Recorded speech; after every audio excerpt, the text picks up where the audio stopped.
Welcome, friends, to another Wolff Responds. I want to talk to you today about why the events of Los Angeles are happening. What does it all mean? What is the significance of a moment in which the United States government turns its military troops on and against its own people? Because that is how the rest of the world is observing what is going on. Okay, here's my explanation, and I hope you find it worth thinking about. From the beginning of the phenomena we call Donald Trump, he has made a point of singling out immigrants from the beginning and without interruption to this minute. The immigrants are the cause of our problems. The immigrants are a blot upon the American experience and American society, and especially its economy. Wow. Undocumented immigrants, the ones he particularly focuses on, are, by the account of the American government, 10 to 11 million people in a population of 300 million. The notion that they are the cause of the economic, political, or cultural problems of the United States is nothing short of preposterous. There are not enough of them. They have very little wealth, very little political power. They don't have the right to vote. They keep away from authority every which way they can for obvious reasons. The notion that they are the problem that a president should focus on should have told you long ago that this is a classic case of scapegoating. If you're a demagogic politician, you look for some idea, usually an old one, that has been bubbling around in a society, and you try to hype that up so you can use it to ride into political power. And Mr. Trump had it here in the United States in two ways. Number one, since the 1970s, large numbers of Americans have lost their jobs, have lost their income, find it difficult to cover the expenses of a decent life, have to put their dreams on the shelf, have to lose out to an American dream they can no longer afford, and no one prepared them for it, and they're upset and angry and bitter, as is obvious they would become. Number two, among them, there are anti-immigrant feelings. The notion that somehow immigrants get people's sympathy. But what happened to these people born here in the United States, raised to think if they worked hard, they'd get a decent job and could take care of their family, discovering that that's not available at all? They get jealous, and jealous of the immigrant who they see being sympathized with, being helped a little by the government, and they want help for themselves, which they're not getting. You can see how the jealousy could be used by a politician to hype the immigrant as if they were evil, an invasion, sick, I'm quoting Mr. Trump, deranged, criminals. None of that is true. And that's typical of making a scapegoat. And I want to show also that Mr. Trump, from the beginning, was interested in showing that unlike the more conventional Republicans, he would go further. He was not going to be held back. Whatever he touched, whether it's ending the forever wars, or whether it's changing political rules, or whether it's coming down on the immigrants, he would go further. He is the real thing. The others are afraid. The Bidens on the Democratic side, the Bushes on the Republican. So the immigrants are the big bad guys, and Mr. Trump is going to go further. Before I show you how that produces the events of Los Angeles, let me show you a political parallel to Mr. Trump. It's Adolf Hitler, and I didn't choose that to be sensational.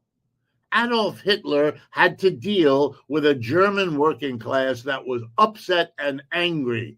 They also had been told there was a German dream they could aspire to. And then along came World War I, which destroyed that dream for them. And within a few years, they had the worst inflation that wiped out all their savings. And a few years after that, they had the Great Depression of 1929. It was too much for any working class to handle. And along came a demagogic politician. And he knew that among the German people, there had long been antipathy to Jews. It wasn't a major event. Jews were all over Germany by that time and had been there for many decades.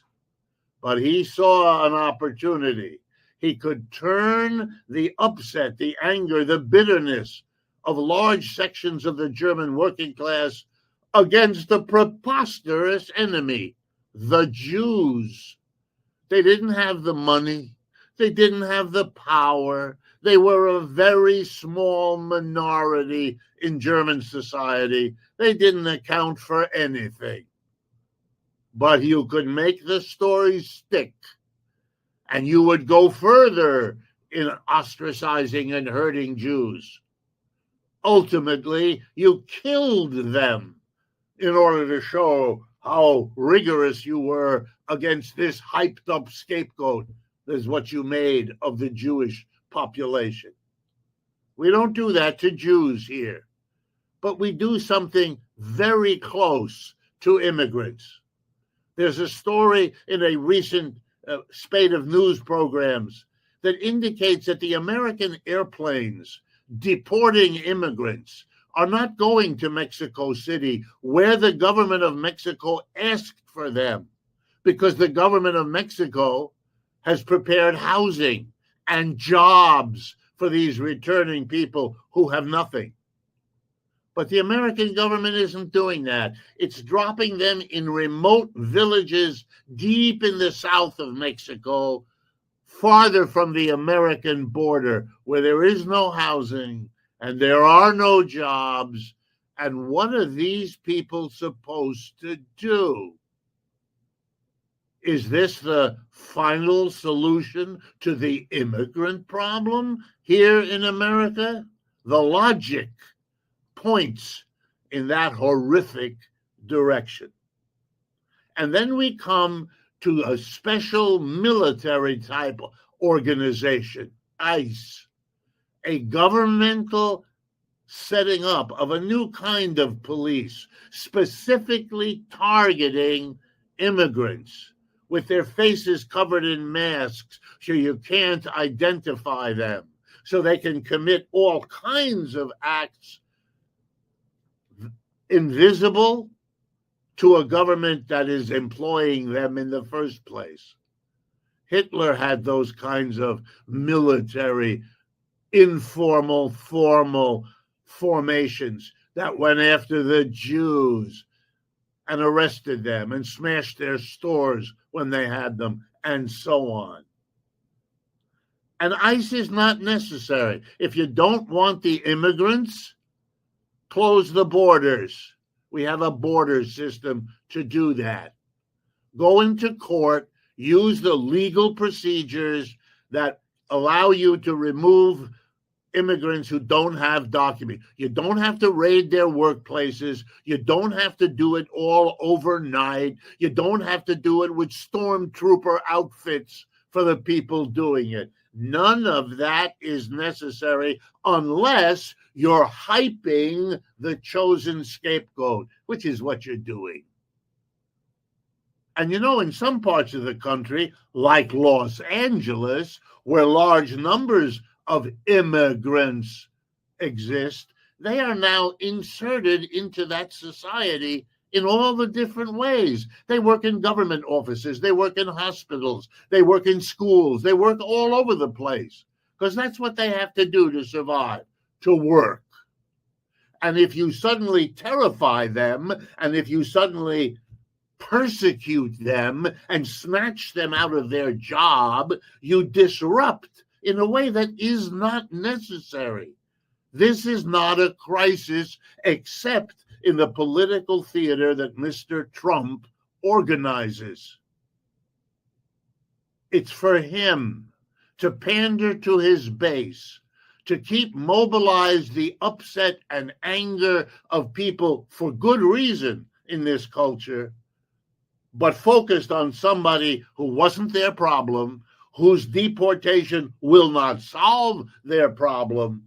But in the course of it, we are disrupting not only the lives of all these immigrants, but all of Los Angeles, which is a major city in this country whose functioning is being disrupted. And the whole process involves breaking laws, breaking traditions, and using your own military on your own people in order to keep this political theater going. That's what Los Angeles is all about. Don't be fooled. If interventions like this strike you as worthwhile, please share this video with others that might be interested, friends, family, co-workers, neighbors. And of course, if you can help us defray the costs of doing this, we would be grateful. Just go to our website and there will be ways for you to do that as well. Thank you.